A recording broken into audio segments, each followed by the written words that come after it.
It's Anisha Menez's senior year, but she spent less time celebrating making honor society or getting excited about college. I think we all just feel exhausted. Instead, she's often worried about politics in her North Texas school district of Grapevine, Colleyville. In my school, all I can see is people pitted against each other.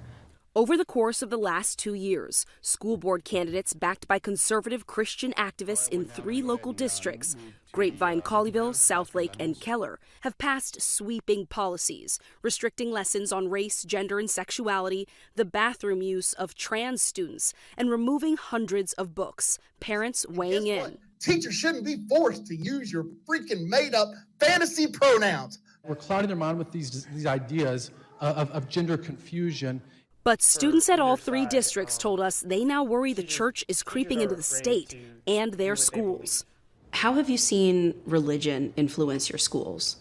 It's frustrating, strange, and hypocritical to see the "In God We Trust" signs being put up everywhere, while at the same time books are being removed from our library shelves. On the first day of the Texas legislative session, pastor and North Texas Representative Nate Schatzline led a prayer in the Texas Capitol. There's nothing more important that we could be doing than this right here, worshiping and praying in the middle of the Capitol. During the session, he voted to restrict drag performances and to hire religious chaplains as unlicensed mental health counselors in public schools. He canceled an on-camera interview but agreed to speak to NBC News for the new podcast, Grapevine. What we hear from LGBTQ children right now is that this slate of bills has made them feel less safe in their community. How do you square that reality with your Christian faith? I think Christianity is always rooted in truth, and our emotions are always going to tell us things. You know, what we have never done is encourage hatred towards that community.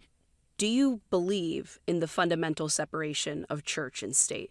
I believe that church and state, in the Constitution, what was written about it was written to keep the state out of the church, not to keep the church out of the state.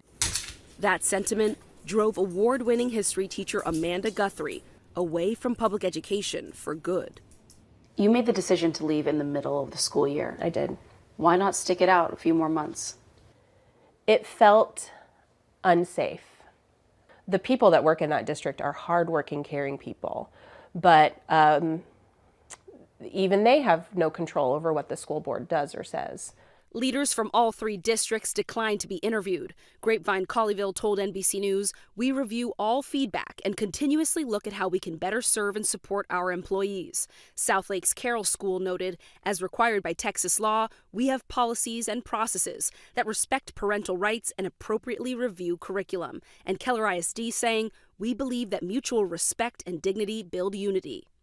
In a time where the climate is so hostile, it's nice to be able to find solace in just friends you can talk to. They are proud that these battles have taught them how to find their voice. Antonia Hilton, NBC News, Grapevine, Texas.